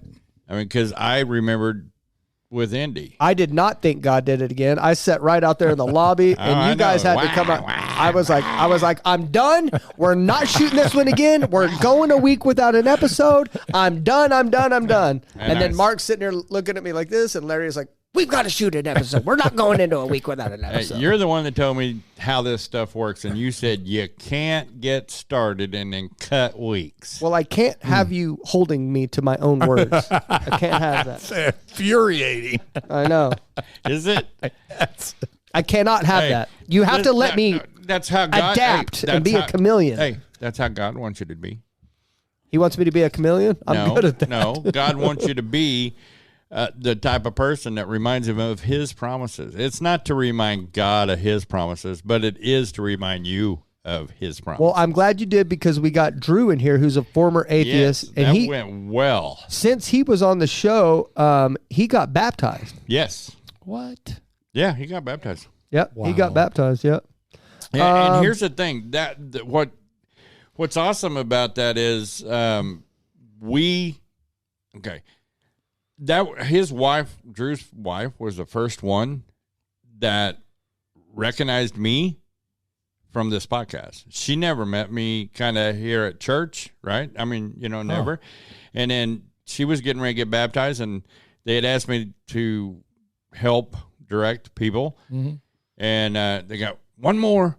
Make sure she makes it over there. That's what they said. And then out this comes this lady, and so I walked her all the way over there, and she looked at me. She did that, like, whoa, like that, but she didn't say anything, and got her over there. And then later we talked to her, got to kind of know her. She goes, yeah, I recognize you from the show. I watch your show all the time, and blah, blah, blah. And I went, what? So I took her to Zach, not knowing that I would bruise him a little bit by going, hey, she recognized me from the show. And Zach was like, Whatever. didn't recognize me, man. How come she didn't recognize me? Yeah. I think I just slapped his pride, right? Wham! I think just from the comments and stuff like that, like, I really think I'm the hated one on the show. And I don't know why, dude. Oh, It man. sucks. No, People are like, I really like Larry, and Mark adds this and stuff, and then just nobody ever says anything like, Zach really adds value to Hey, this. what did Jesus say? That a prophet gets no respect in his hometown? There you Yeah. go. Well, Because you're the leader of the ship, No, but buddy. then, That's why. then she went home. We talked to her a little bit, and then she ends up bringing her husband to church. And her husband, Drew, and her husband comes in, and he was not liking the fact that she had gotten saved. That he needed to be, well, you just watch the podcast and figure out what he said. But I kind of got, once she brought him in, because we had made a connection. So I did my best to make a connection with Drew, and he got saved. Yeah. He comes in and gets saved. And then so I got connected with him, and he's a good kid. Yeah. And now he's actually in our men's group on Sunday. What about this one? Do we want to Hold on. And so we got him to come in and sit, and their stories were shadowed. Oh yeah, I yeah. mean, like, Pete and that's Pete why and Drews, God. yeah. That's why God shut it down. Is because we had Drew, which was like a 35, right? 33, 35. And we're talking to a 19-year-old that was going into the exact thing. Everything. Same college classes, same college. Raised courses, Catholic. Everything, I mean, dude. all that. It was crazy. Yeah, that was crazy. And then he's an atheist, and he was an atheist, and he just gave his heart to the Lord. And he comes in here, and he doesn't act like a blumbering, well, I was going to say idiot, but I don't want to refer to it that way. But I mean, I thought you were going to say a-hole. I thought you were saying a-hole. I was like, whoa, I didn't come think on now. that he would be that articulate, that smooth, and that comfortable. And I mean, listen to what he said to the kid. I mean, he said some stuff to the kid that was like straight up on point, biblical and everything. And I'm like blown away by this kid, and I've got a relationship with him now, I mean, so it's amazing how pretty God cool. works. Yeah. Okay, we were talking about this pre-show, and if you guys don't want to talk about this now, maybe we should be honest about it. Episode 38, Heaven Visitor Dakota Lee. Maybe we should talk about it, or you guys want to skip past it? No, you can go ahead and talk about it. I just think that that's a pure sign that we ought to check out our guest a little bit more. Well, no, it's okay that we initially, hold on, I want to say this. I initially liked what she said. I initially had her on because I didn't believe what she was saying, and then I got her on, and you guys shocked the crap out of me by believing her. Well, by kind of, you didn't straight up say you believed her, but you guys kind of bit off some of the fudge. You guys bit off some of the fudge for sure. Yeah. And then I started watching more of her content after we interviewed her, and she started saying things like she has Well, we found out she made that fudge with, sugar-free additives. Right. We don't like that around here. What is it, non-GMO? But where it has no flavor. She talks about how there being Starbucks in heaven and how, there's just so much outlandish stuff that if I get to heaven and there's a Starbucks, I'll be like, turn around and see Dakota Lee in the corner. Okay, first off, if you just look, look at the. Would you like a pumpkin spice latte? Oh, and it's permanently full here. Sorry, pumpkin spice. Is that what the fountain of life is? And then Satan jumps out Starbucks? and goes, yeah. Joking. Oh crap! Got me. I'm gonna get a little bit of trouble here, but that's the symbol. What do you call it? Oh, the Starbucks symbol is a Athena, demonic. right? Yeah, she's a Greek god. Demonic. There's a Greek, it's a goddess. a Greek goddess on the Starbucks. To me, it always looks like a girl that's grabbed both her ankles and lifted her legs up like this. See, I got a problem. Get it, girl. Right. Get it, Starbucks cup. Mm-hmm. I ain't trying to mess with that. I'm not sure. I'm not the one who designed the logo. I can't help what my brain does. Hey, Larry, you may not listen to secular podcasts, but we're bringing it to you. So in episode 39, we had Joy. Okay, we're getting past this one. Huh? Yeah. Yeah. And she talked to aliens. Yes. Remember? Yep. Well, I'm flipping this subject, bro. She's a sweetheart. I still watch her she doesn't talk about alien communication at all. She just talks. She like reports the news and stuff. But she's a sweetheart. In that one, she's very matter of fact and very intelligent woman talking to aliens. And I've got to thinking about that one more. And it's like whenever she said that she feels like it's her purpose to ease the process of aliens integrating in with humans, my stomach about dropped through my butt when she said that. Yeah. That'd be called diarrhea. No, my stomach actually almost came through my butt. My actual stomach. Like, I was like, man, dude, like that. That would be a hemorrhoid. That made me nervous. Scary. No, that's Bill. That's Bill. He's been there forever. Stomach sunk. Old Bill's been there forever, dude. Yeah, that makes me nervous. You named him. That's been a while. Yeah. That makes me nervous too. Yeah, like it's her. Yeah. She feels like it's her job to like. Not only does she very, very like sure she's talking to aliens, but she thinks it's her job when they get here that not everybody freaks out about it. Hey, they're fine. Get them together. And I'm kind of like, Joy, I don't think you're talking to aliens, sister. You know. And it was like, I don't know. That one made me uncomfortable. I don't know about you. No, I don't think you're talking to aliens. To me, it's like people believe in anything. It's like, what's his name? Belial. Okay. All right. Yeah. I mean, but here's the thing. Whatever they thought of in Hollywood, people believe. Yeah. Why'd you sound like Matthew McConaughey right there? He's like, all right. I didn't realize I did. Sorry. Down there in Texas, bud. All right. So Jess meets travel. That was a really good story about her. Cool one, yeah. She had a really good testimony. She's starting to post. She used to not post a whole lot of Christian content, and she's really starting to post. Like, she posted a video the other day about her. She did a prayer. She's really. And I haven't really talked to her. I comment on some of her stuff, and she'll comment back and stuff. But she posted a prayer the other day, her praying on a TikTok or whatever, and it was powerful, dude. It put chills on it, and that doesn't happen to me. But she's going to be a hell of a intercessory prayer. Well, I read a lot of. She's going to be good at it, man. I read a lot of comments on that one. I'm excited to see where she goes with that prayer life because she's good. She's going to be good. Yeah, I've got it listed down here that she's a prayer warrior. All right. What about agnostic atheist Coco? Episode 45. Yeah, that's when I switched over to the other book. Coco is now doing our clips on social media. Yeah. He's an agnostic atheist.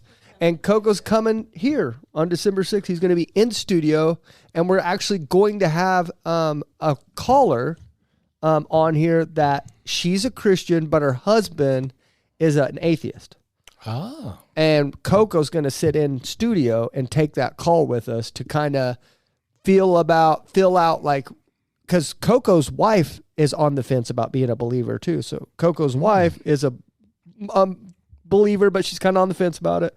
Right. And so how he's going to explain how he navigates that. And, and then she's going to say, the caller's going to be like, well, this is how I navigate my life with an atheist as a husband. And I just think it's going to be a cool little that's very interesting dynamic to have in there. So I like Coco. And then episode 47, Mike Shigan. That's another one. How come you skip 44? Oh, Death Witch Victoria. I haven't really spoken to her since, and it's just really one that kind of like, I don't know. I didn't really have anything notable to. Well, I never heard anything like that. A death witch? Yeah. Okay. A person from here has to help a person that died go to where they're supposed to go. Yeah. The one kind of like a medium, right? The one trapped in reality, okay, is supposed to help the one trapped in spirituality find their eternal home. So there again, a one trapped in a finite mind. I watched and has to help the infinite. I don't get it. I watched some of her stuff too. I got to get out of there, dude. She's dark. I mean, she's just a little old blonde too, and really? she's practiced black magic. It shows. Yeah. It shows to what degree deception can be. She's dark. Wow. I mean, she's in it. I mean, she's got like skulls and all the satanic stuff. She lights the candles and she gets into it, buddy. Does that kind of slide more toward like the voodoo type? Yeah, her was real close to voodoo. What you'd see in like voodoo practices. Yeah, yeah. She's in there. She's in it. What about our first episode, Anna? Anybody ever talk about her? Yeah, I remember Anna. Remember Anna? Anna, our very Anna. first caller. She was our first caller. She's episode 2. That's first. Yeah, I remember her. We had Anna, and then Matt. Yeah, Matt I found on Reddit. I would never be able to find him again. Yeah. I found him on Reddit. I'd never be able to find him And again. then there was Anna was on Facebook. Zach from Weirdo Police. Yep. Yeah, and the one I from still see Seattle. him around every now and then. Yeah. Okay, what about? So we had I thought anti-theist. Weirdo Police was like somewhere in the 40s. I'm talking about like I don't remember. first or second one. Where the one he kept saying, "Well, I hope you're right. I hope you're right. Oh yeah, I hope you're Seattle right." He was only Zach. like Yeah, about, Seattle Zach. Yeah. He was only about 12 or so. I mean 15. Mike Shigan, that 19. most recent episode, Mike Shigan with the anti-theist, Mike that's Shigan. one of them where we kind of dropped the ball on talking about him. I think after the show, he wasn't upset about it, but he kind of was like, "Hey." How did we do that? I don't remember. I don't remember either, but he mentioned it. He was like, "You guys kind of talked about me to where I wouldn't defend myself when I wasn't there," and so Mike, if we hurt you, we're sorry. yeah, that's where we're not perfect. Definitely that's not. for certain. And Were we talking about him or talking about the show? We do recognize that we tend to. It's funny that you said that because in my spirit, God had told me, "Okay, you need to pull back on talking about a person like they're not in the room." yeah. And that's kind of the social media template, except we're all doing it now when that's why society has gotten so polarized and people are unable to communicate, is because people say things like you're not in the room, except you're doing it right on social media. Yep. And then I'm sure we'll do it again, but we're going to really try not to. Yeah. We're going to try not to. Yeah. And then we had Tamara. We love Tamara. Everybody got emotional there. I know one guy said, because Pastor Gary cried, and it's a guy that watches every single episode we do and then literally knows us like the back of his hand and will post something nasty. And he goes, God, he goes, I see why Zach cries all the time if this is the guy that leads him. He's talking about Pastor Gary, and I was like, stay tuned, you son of a gun. I'm probably going to cry more. I'm working on crying more. Because he saw Pastor Gary crying. He'd be like, well, I see why Zach cries so much if this is the guy that's leading him. And he was kind of talking crap on Pastor Gary. I don't know why it fires me up when people talk crap on Pastor Gary. I'm like, I will physically assault you. I don't know. You know what I mean? Well, there's something in me that wants to defend him, but anyway, so that's all we'll talk about from the past shows. We're almost at the end of it now, but let's go. I want to go around the room since we're not having we don't. I find it interesting you didn't mention Zach. Oh, my friend Zach? Yeah, he's fine. I actually He'll be enjoyed fine. that conversation. He'll be fine. I know you did. He's chewing his butt the whole time. Wasn't chewing his butt. I know. I know. But what I want to do, since we don't have a guest, what I want to do is I want to go around the room and I want to get what some of your goals are for the next year with this show. Because now we're going into a new year, episode 53. Next week is episode 53. We're going right back into the battlefield again. And so I want to go around the room. Since we don't have a guest, we don't go around the room and say our final thoughts. I want your thoughts on what you want to see happen in the next year with this show. Set some goals. What do you think, Mark? I don't know. I mean, it might be interesting to actually do some of the things that my title says, because I am not an executive producer currently. God, I would love to put you in that position. Yeah, put you in position I would love to do that. I just, because of what I do in my industry, I have purposefully stood back, because the minute I get involved in something is when I get hit with a ton of work. And the ironic thing is, as I stand back, nothing. And so it's like, I've often said to my wife, God gives us this business, but the devil does the scheduling. And I feel like that's true. So I don't know, maybe possibly some more thought and into the back, I don't know, maybe vetting people or more executive producer work, maybe some ideas about show topics. I would love to have that woman that, if I just knew, I could probably go at it. The tattoo artist, the famous one that just got baptized. Yeah. Oh, hey, Kat I got a Von D, screenshot. yep. She was actually on a podcast. Was she? That'd be really cool. I'll send you the. But, I mean, I really don't have high expectations for this, only that I'm supposed to be here. So I guess maybe whatever God reveals that I'm kind of like that too. And I wonder if we should be like that. I'm kind of the same way where like, I don't expect a whole lot. Like if this makes it, then it does. And if it doesn't, it doesn't. Like, right. But should we start? Why would you go at a ministry like this halfway?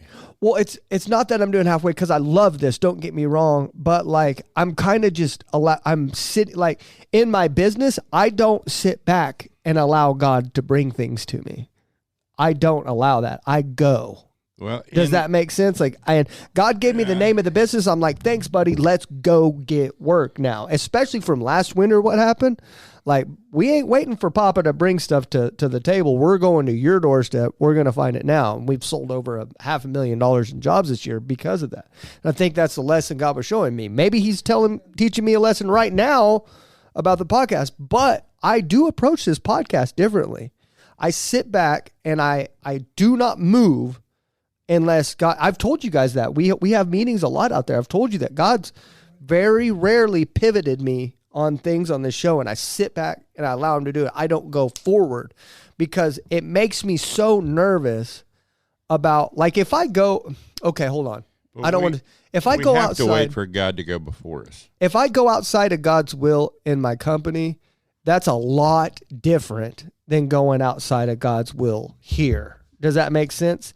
So I'm afraid of. You can throw your will around in your company, and you can hit those bumpers and say, okay, God, I screwed up here. I shouldn't have done that. Let me recorrect. Here, we're talking about people's eternal life, and we're talking about God's business. So I'm afraid of approaching this like I do my business. Because if it was, I would be handling this a lot differently. Right.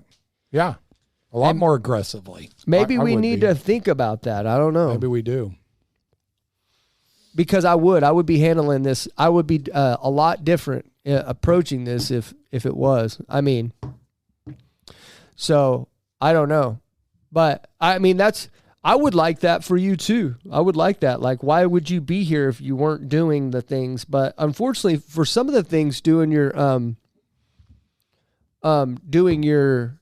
your stuff requires money. Right.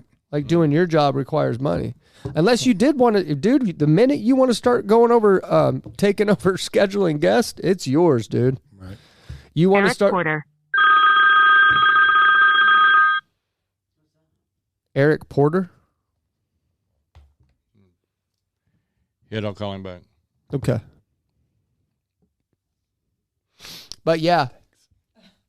I would love that. I'd love to put you in that position, you know? So I don't know. We'll see. we start praying for that kind of stuff. But I just hope, my ultimate goal is just I hope some people relate to us, and I hope they feel a desire to know Jesus. I don't blame anybody that comes on this show for their resentment against religion. right. I get that. Me neither. Totally get it. Me too. But to throw the baby out with the bathwater, to me, that's the crisis. Yeah. And that's the sadness. And And what- that's what I'd like to avoid. What about you, Larry? What's your Give me a minute. okay? I'll talk about mine then, and Larry can end on his. So, me, I would like to work on really my personal life. Like, I feel like sometimes I sit in here and it's hard for me. Like I battle with things a lot in my personal life. And I'd like to get that squared away so I could sit up here and be, because I remember in the beginning I was so on fire, and I'm not that way right now. I'm really not. I'm not on fire like I was in the beginning. And Do you pray that God puts another log on your fire? No, I've heard you say that before, but no, I haven't. But Why not? I would like that because that scares me. Why does it scare Last you? time he put a log on my fire, that sucker burnt, dude. I fell in it. Hey, no matter what, I fell in the fire last time. Romans 8:28, okay? And we know that God causes everything to work together for the good of those who love God and are called according to his purpose for them. Yeah. Okay, so if we're walking in the will of God, and our job is a purpose for God, because that's what he directed us to do when you came to me about this podcast, right? Mm-hmm. Okay, so it wasn't for the will of Zach, it was for the will of God. Yeah. All right. So everything that happens is for the will of God, and it is all for the good. We know now, on hindsight with Indy, that there was a reason that God was in control of what happened. We don't know why we lost it, but we lost it. If we would not have come back, we would not have gotten the full story for Indy. And I think that probably gave her a little bit of help healing. I hope so. You know? Yeah. I mean, she was a valuable part of our Bible study for a while, and it meant a lot for her to be accepted in that manner, right? Yeah. I think through a lot of these areas, we don't recognize the hand of God to start with. Now, when it happened with the other young man, when Drew was here, we instantly, I mean, you were upset about it, yeah, because you don't like imperfection, but at the same time, my spirit was calm about it because something's up. I mean, I could instantly see this is a God thing. I don't know why. And then that night you ran into Drew and all that came together, and it was like we knew before we left church Wednesday night What that was for, yeah. what it was for. Yeah. And then him being available to come in and do Yeah. the podcast on a Friday or Saturday night. Well, I mean, that was like awesome. Like I said, I'm trying to work on that. I'm trying to work on allowing God to do that more. But like I said, I'm at that point now. I think it was a valuable conversation that we just had about like whether we need to decide if we're going to be more aggressive about this thing or not. Approach this in a more aggressive. How aggressive do you want me to be? I I mean, don't know. because I see now, now I've gotten a little bit more comfortable in this. I don't get You were you were super comfortable at nervous. episode 2. Yeah, well, but my point is that I see, even though the people that we actually talk to may not change. Okay. There are people that are listening that's where we're supposed to be planting our seeds. I bet we'll get a couple that change. I believe that. I may be wrong on a lot of different things. I may be a little too coarse. Like fresh ground pepper sometimes. All right. Yeah. Would that be a good enough analogy? Yeah. I don't like the way you say that word at all. Right. But I mean, what? Analogy. Mm-mm. Don't say analogy. Sorry. Oh, yeah. Okay. That bothers me. You say that so many times. You'll just sit over there in your debauchery while I talk about it. There you go. Another word he can't say. Cashing in that $5 word and it didn't fit that either. I used it out of content just as you would. Just call it debauch. But no, I mean, just shorten it down. It sounds better. I would love to see this year happen to where we ended up with our own studio and where we ended up with the ability to put more out there than just once a week. And I'm not saying just this. I'm saying we got a lot of different formats. What you were talking about earlier before we started recording, I've been waiting. Yeah. I'm waiting. I mean, what do I got to do? Yeah. It was funny, man. I remembered this. There's this guy at church. I forgot his name now, but he hangs out with I went to breakfast with him once, but they're older fellers, and he told me at the very beginning when we started this, older as in older than me, older than Larry. What's his Vivian's husband? Roger. Yeah. Roger. I don't know why I've held on to this, but he told me, he was like, just keep doing what you're doing. He said, I believe in what you're doing. He said, what you're doing is great. And he goes, a lot of times God will make people wait to see if they stand the test of what he's going to do. And he goes, a lot of times it make you wait about a year. And so here we are.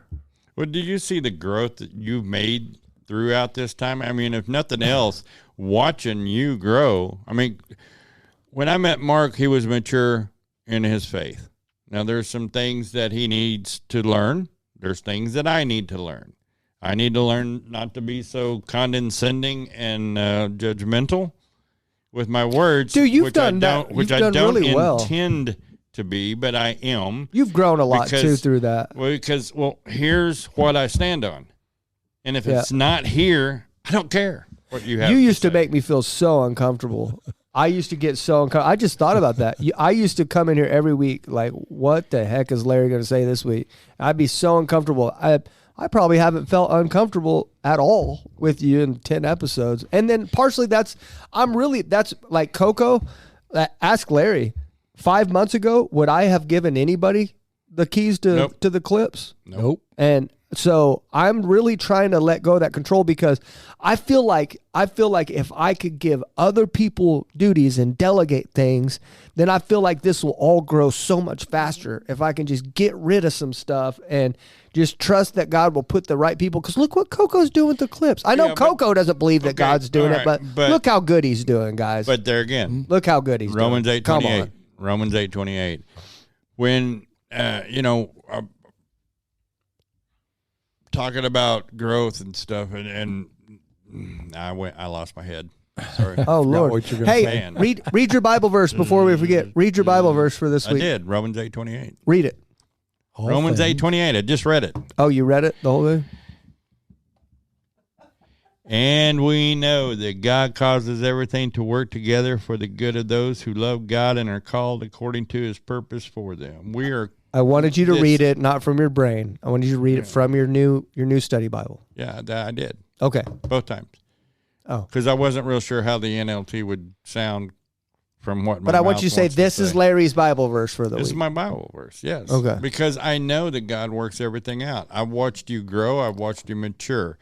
That's where I was going a while ago. I mean, there's things that Mark has to work out. There's things that I have to work out in our walk. But watching you grow has been a challenge.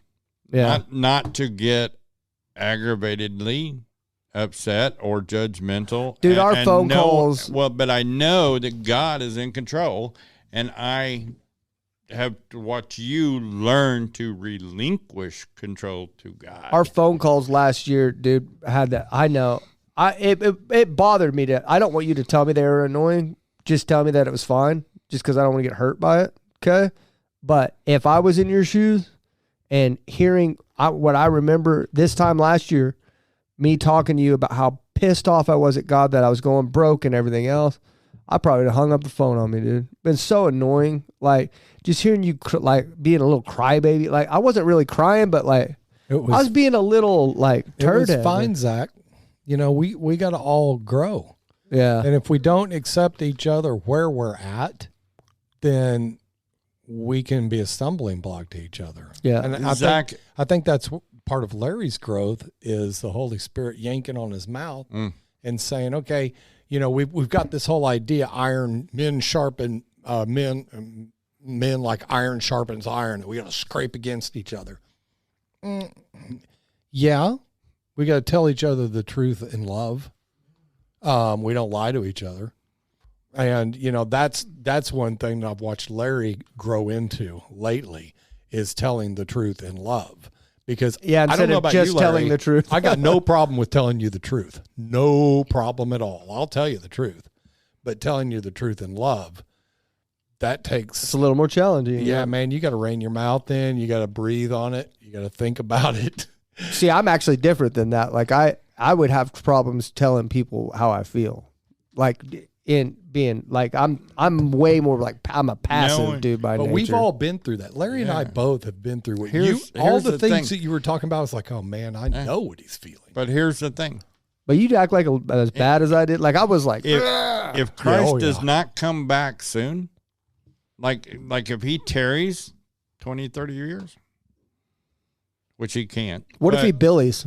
But if he does, if he tarries or billies, at one particular point, you're going to be sitting in my position, going through what I went through with you, with someone else. I'll smack him, dude. And I ain't got patience like that. It could be your own son.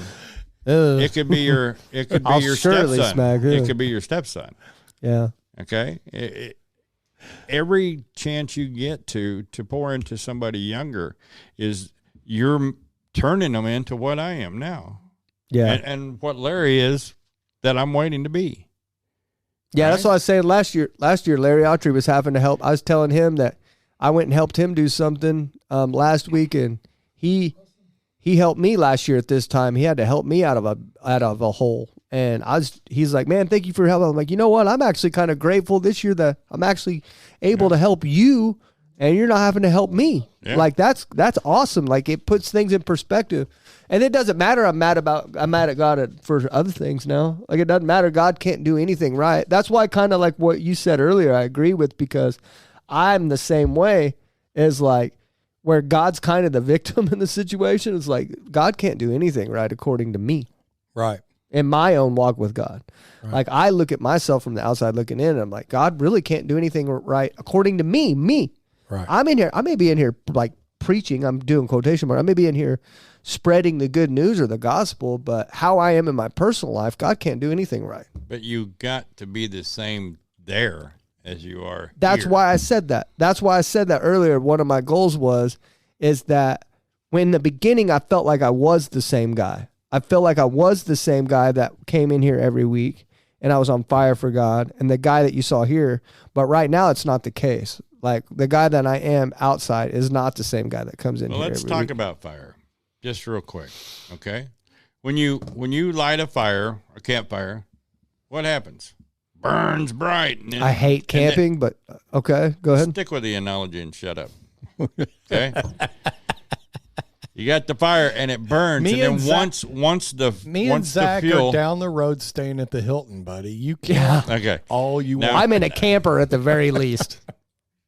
Central heat there. Larry. Sorry. Go ahead with your analogy. But have fun with your fire. We're making it so hard on Larry right now. Have fun. Go on with your analogy, please. It's the same as your spiritual walk. That's why I'm using it as an example. You have to fan it. You have to work on the fire. Well, if you don't add wood to it, then it just turns to embers, and then it eventually dies out. If you don't stoke the fire and you don't add logs to it, then you're not going to burn bright. You're going to burn like this dull little ember sitting over in the corner. But a dull little ember can still start a fire. Yeah. Okay? And it can ignite. Ask the Lord when you pray every day, Lord, throw another log on my fire. Lord, I need to be burning bright for you. I don't want to be a candle. I want to be a blaze. I prayed that for 3 years, dude. Yeah. Wow. 3 years. I am a flame. Yeah. I'm not an ember. I'm not a little candle. I'm not going to stay a candle. That's true, man. That is true. I want this for the glory of God. I don't want this for the glory of Larry. So get your flesh out of the way and let God work through you instead of you doing all the work that God wants you to do. Yeah. God will do the work. You just got to get out of the way and let him. And when you do, you hit a level that you start understanding, I've been in my way. I've been in my way. This whole time I've been in my way.